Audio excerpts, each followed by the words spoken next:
Chips, it's been a very interesting time since the last episode. Unfortunate times, good times, bad times, hurtful times. I don't know what I'm trying to say, but it's just been a lot going on. Mentally, it's been tough. I'm just yes, maybe like we were so happy on the last episode. We're so happy, just so joyous. Like we were so like, all right, new beginnings. All right, we can do this. Everybody's coming together, and boom, we're both in the same boat yet again. Injuries and losing. It's just I don't want to say it's not the inevitable. I'm never gonna have that mindset, but that's just the cards were dealt, and that's how we're gonna react, and that's how we're gonna just speak on, and so we're cursed. I'd say that it feels like at times. Our franchises are cursed, and I hope not, man. So it's not like we're not used to this reality, but I don't know. I still have hope. I think the Suns have been struggling for sure, and I think it's obvious why. I mean, we traded 2 starters, Mikal and Cam Johnson, and Jay for KD, who hasn't been playing for us. That was a good time when KD played for us for like 2 games. Oh yeah, and, 3 games. We're waiting. We are waiting for him to get healthy, and I still think that we're going to avoid the play-in, which is nice. But we got to win some games here because it's neck and neck in the West, and we're not doing ourselves a favor when we're losing to teams like OKC and stuff. There's a little bit of like the Twitter verse is going a little crazy right now with all the Suns fans, with this. Yeah. So what's going on? What's going on? So y'all just played the Lakers, lost to the Lakers. The Lakers had a record in one game, 46 free throws. A record. Yeah. Oh no. And y'all only had 20. Yeah. And I see Suns fans, when I text you one text message about the fouls, you sent me like 8 tweets about a bunch of Suns fans complaining about it, and rightfully so. Some of them are ridiculous. That's a big discrepancy. 26 free throws. That's wild. So what was going on last night, man? What was going on with the Laker game? Like what did you see? Well, first, it's nothing to do with just like the Lakers. This is like a common thing.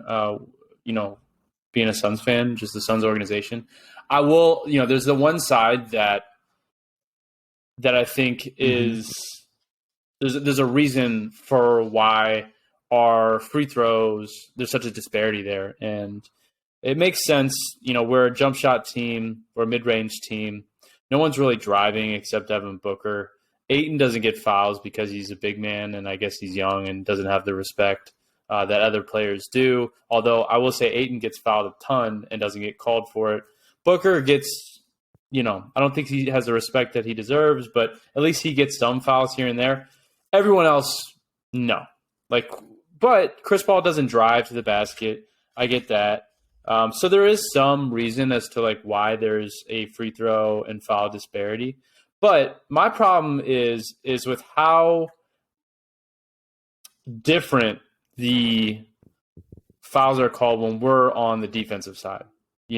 I feel like there's touchy fouls that are happening that don't usually happen when we're on the offensive end or with other teams. Austin Reeves was getting calls that are just ridiculous. It's almost like they were treating him like a superstar.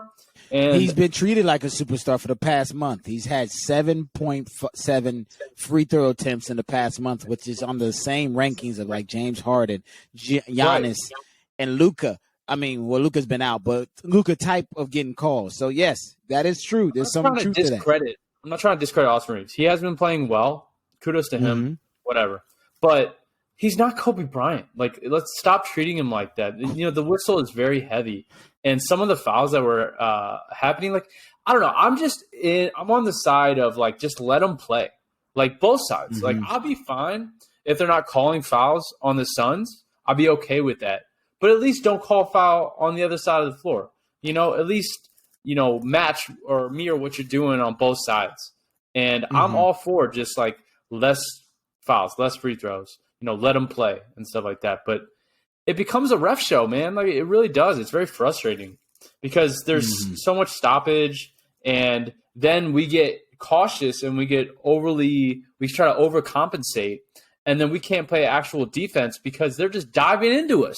It was ridiculous, man. Like every time Anthony Davis would like post up, he's just diving into motherfuckers, and there's nothing that we can do. Like we're standing straight up. Draymond Green, if he's standing like that, if he does the exact same thing, Draymond Green is not getting called for that foul. I was watching the Warriors game before, the Warriors and Mavericks game, and there was several times that Luka or other players tried to run into Draymond, and Draymond goes straight up and doesn't get the foul call. Like, there's no defensive foul there. But we do the same exact thing, and we get that foul. I just don't understand what the difference is. Is it just a matter of subjective respect? Or like, I understand that these refs are human, but Scott Foster. How can we be more objective here? Like, how can we be more objective with our calls? Because it's very frustrating when the whistle is blown based off of how the refs are feeling that day. That's all I got to say. It's just very frustrating. I feel like it's subjective. And for example, if a guy this is what happened at the Warriors Mavs game. I think who was it? DiVincenzo was guarding someone, and they just fell down. I know they just fell down, and then instantly, as a human being, you see that, and I think it's natural for the refs to be like, "Oh, something caused that. Like he had to been tripped or something, bumped, and something caused him to fall down." Yeah, there's a lot of this. Okay, go ahead. It's frustrating. Same thing with moving screens. We got called for like 4 or 5 moving screens against the Lakers, and wow, there's a disparity with how that's called. Like sometimes it seems like really subjective. Like you see all these moving screens that the Warriors do, and then Biyombo moves slightly, and then they call it because I think they see the guy like Vanderbilt running, and Vanderbilt's really good at this, I've realized, is that he will fall down. Like anytime someone sets a screen on him, he will sell it. He will cause a collision and then trip himself up, fall down, and then the ref sees Jared Vanderbilt fall down and instantly just assumes, oh, it was a moving screen. Let's call it. Yeah, you got it. And it's just at the end of the day, very frustrating. It is, I understand. I completely understand. Boy, you big man right now. I'm done with Scott Foster. I'm done with the human refs. I want robots. Let's get robots. No chance. The NBA. No chance. I want AI. I want robot refs. That's what I want. No chance. Objective. And no players subjective. will figure out how to manipulate AI refs or robot refs too. At the end of the day, it's just acting. I mean, you got an Oscar-winning point guard who would manipulate refs on your squad. He doesn't do it as much now because that's just not who his ML is anymore. But he used to be the greatest at it. You know what I'm saying? And other players learned that from him. Just sell stuff. Just sell. And I will say whoever's the best salesman gets the call usually. If you were talking about the Warriors-Dallas game, there's a play where the ball is a loose ball. Jordan Poole gets to the ball first. Taps it and runs into Luka, and they called a foul on Jordan Poole. I don't understand how or why Jordan Poole got that foul call. It's a loose ball. Everybody's allowed to go after it, but some players get the calls. It's the same thing. We go all the way back to MJ. We got the MJ rules. Certain players get calls. Is that a foul? Is it okay? I trust MJ, but I also believe certain teams get calls. The Lakers. I think I don't have the plus and minus with me, but they get most, they one of the top calls. You know what I'm saying? Foul calls, but that's just how it is. I mean, especially on national TV, it gets a little finicky. But with the Suns, I do agree. A lot of the times they don't get calls, but y'all do hack. I will say, y'all do hack a lot, but you don't hack more than other teams hack. Every team be hacking. But everyone. Oh, y'all hack. Well, first of all, I people that do are believe commenting that on Twitter don't even watch Suns games. I understand Secondly, that, and I understand Torrey Craig hacks. I get it. He does. He's lazy. Oh no, on these sometimes. everybody. Yeah, but look at the end of the day, there's gonna be calls like this. At the end of the day, these calls won't happen like this when KD gets on the floor. I think KD's gonna bring a certain like gravitas to the floor that people are gonna you gotta be a little bit more like, oh yo, KD's on the floor. Watching it now. Don't be doing that. I think disparity dies when KD gets on the floor with y'all. I think you're going to see more foul calls. I'm going to see a lot more refs blowing their whistle for Suns other than KD when he gets on the floor because he brings this type of aura. Like, hey, let's play basketball.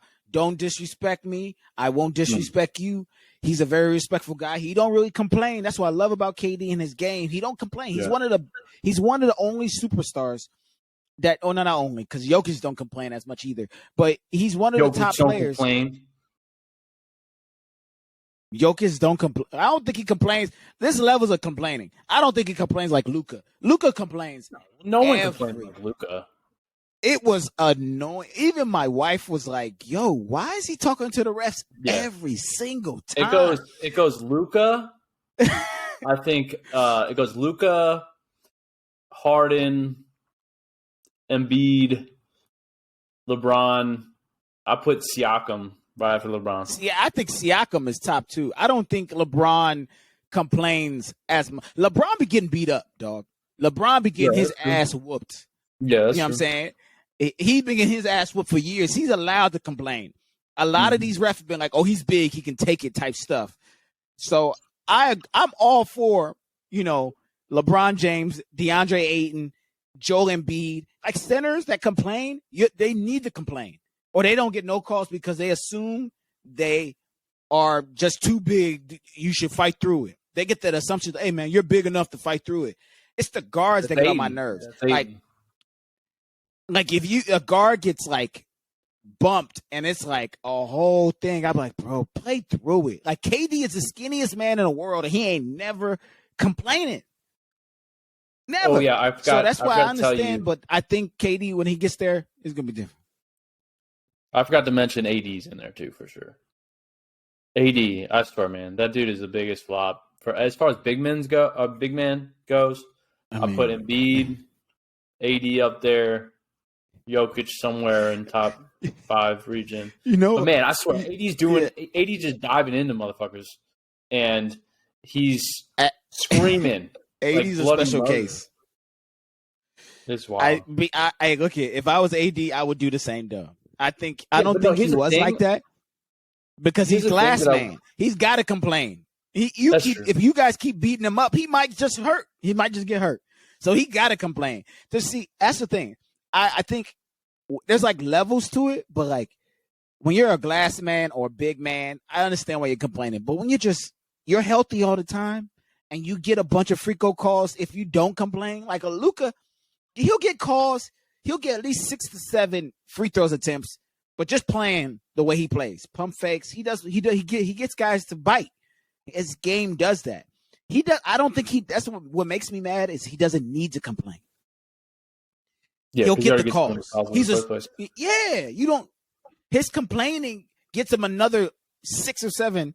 But like, bro, you can get 8 just for playing the game. Just play the game. That's why I think DA would be such a better player if he whined more in game. Like because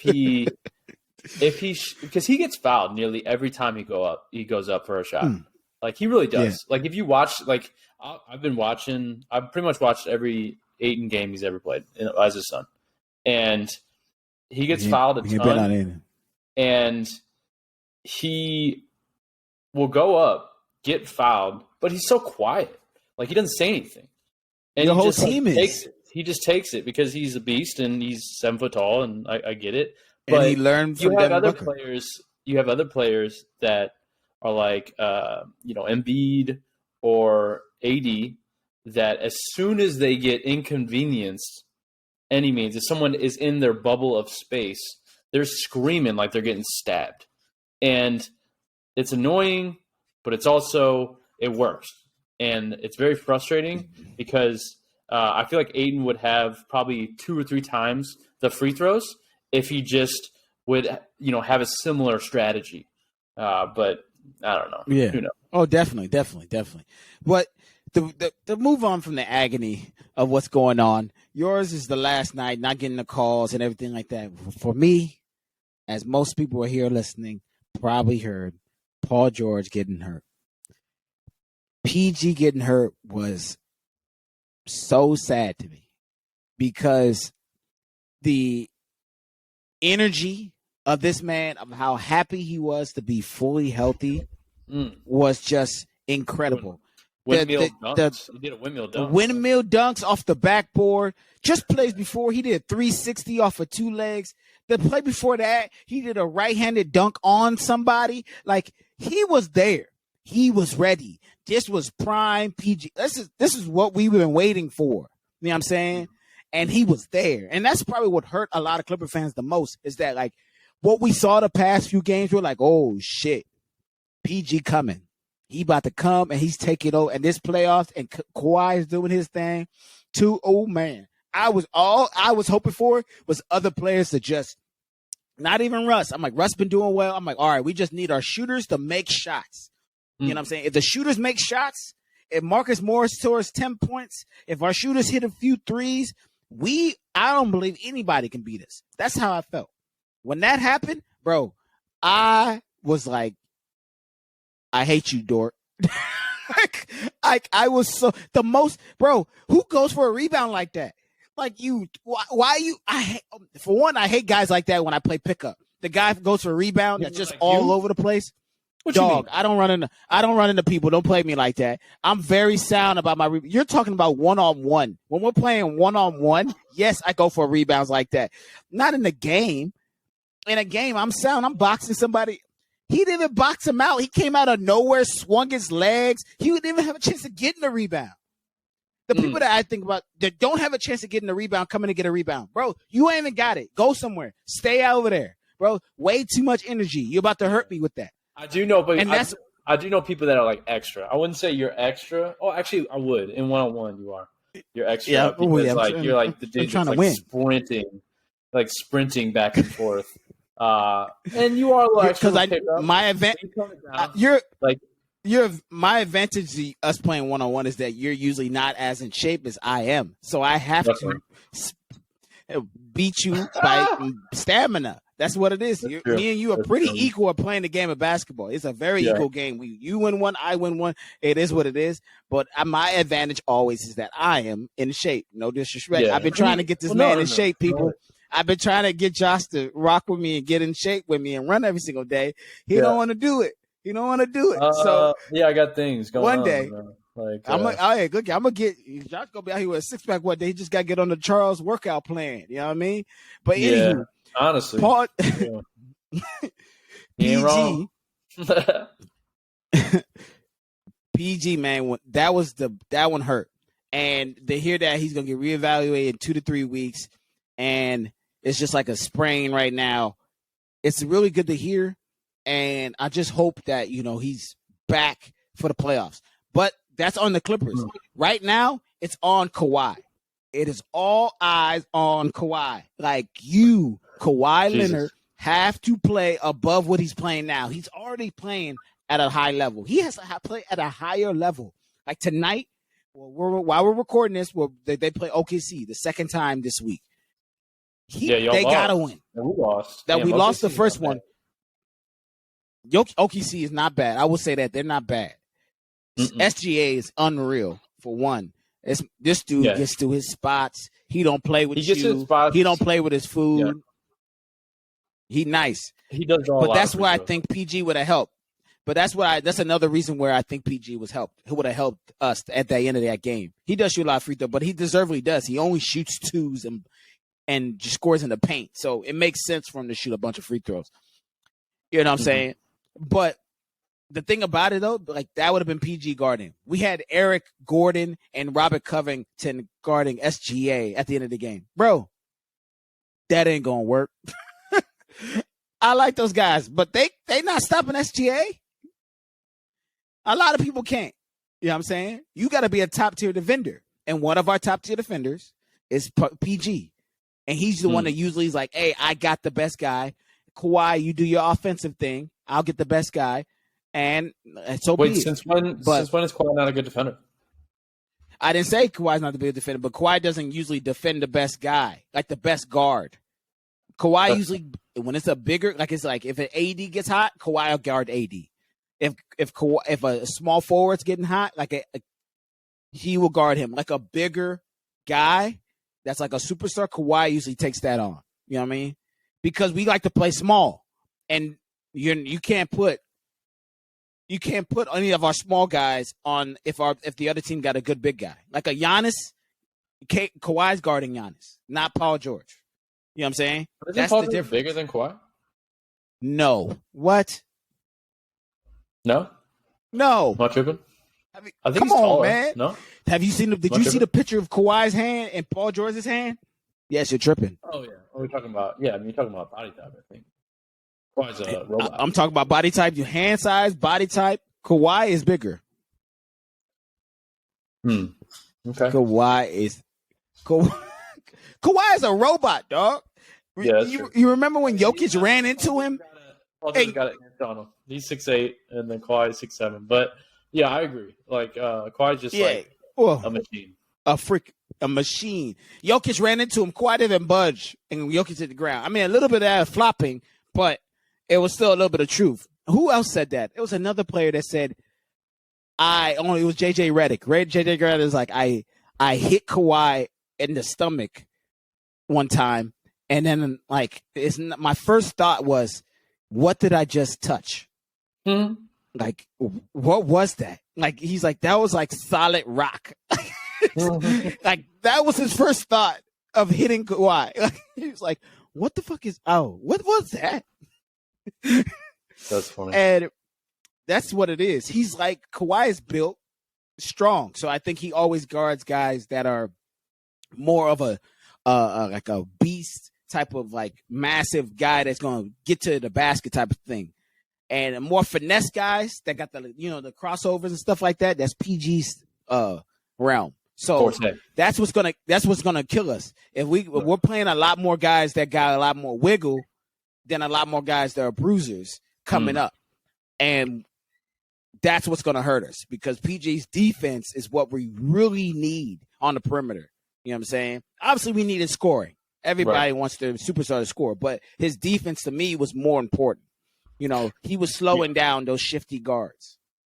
All right. So the next, as our final segment, our next 3 games. Okay. The Clippers, the next 3 games are going to be Thunder at home. Skip Thunder. Home, and then Bulls I don't know when this is going to go. Okay, so go to what's the 3 after Thunder? Who's going? Just those last 3. Where are you going? When are you going to beat the Thunder? We're going 3-0. 3-0 against Bulls, Pelicans, and Thunder. Yes. All right. Kawhi's gonna go crazy. Kawhi's gonna have. He's gonna average 32 points a game at the next 3 games. All right, let's go Suns real quick. All right, so we play Kings tomorrow, the Sixers next, and then the Jazz. We're going 1-2. Dude, tough. It's tough out here. Oh my gosh! And then we play the Timberwolves, the Nuggets, the Thunder, the Spurs. Ooh, I like the Spurs. The Nuggets, the Lakers, the Clippers. Man, it's gonna be a struggle. Well, okay. If KD's back in April, then that means. Oh my gosh! Okay, he's here for 4 or 5 games. I'm fine. If he's back for 4 or 5 games. With KD, with like the Suns fully healthy, I'm literally not scared of any team. No, nobody. So that's why it's like KD. when he's back, we're gonna start winning again. The thing about after the Bulls, for us, we got the Grizzlies 2 times, and then the Pelicans, and then the Lakers, and then the Trailblazers who phone at home. Pelicans again, not worry about them. The Suns, it depends if that game's important for either of us for us to play. Well, like if we're tied, that's a freaking really. KD's going to be back then, so I'm not worried about that. Yeah. Because PG's out for the season, the regular season, so yeah, I know. You know KD's going to be back. That's the last game of the season. And the biggest thing for us is at the end of the day, we have to win the games we're supposed to win. tonight, Thunder, Bulls, Pelicans. You know what I'm saying? The Pelicans, both those games, and the Blazers. If we win, like I said it before. We should win the next 5. Right. Out of, you know what I'm saying? We have 8 games left? I'm hoping the Nuggets sit some players. Like, sit some people, let us win these. I think they will. I think they will. They're no one's touching them. They're 4 games. What are they? 4 games ahead of the. Ah, man, dog. Like, I don't know, man. It's been pretty at first. Just pray for us, guys. Just pray for us. Right. Hopefully our teams do what we got to do. Hopefully the Warriors keep being. The Warriors have won 2 in a row. The Timberwolves got Cat back, so they playing well. The Thunder are going for 3 in a row against the Clippers. The West is tight. You know what I'm saying? It's tight. The West is tight. We're still half a game ahead of the Warriors now at the taping of this podcast, and we're a game and a half ahead of the Timberwolves, the Thunder. So, the Timberwolves. Yeah, you're breathing down our neck right now. Like you're everybody behind us. So, if we win, we jump y'all. I mean, we tie with y'all, but not jump y'all. Tie with y'all. Oh, violent. All right. How is that violent? How is that violent? Jump y'all means go above you and stand it. Hey, this ain't no gang initiation. No one wants that. No one wants that. But thank y'all for rocking with us once again. Chasing Chips Podcast. I am Charles, and this is me. If they're watching, they know who I am, I'm sure. Hey, I just want to remind them, Arena of the Mind, David Joshua _ to it. Yes, Joshua. For everything. Adios. Bye.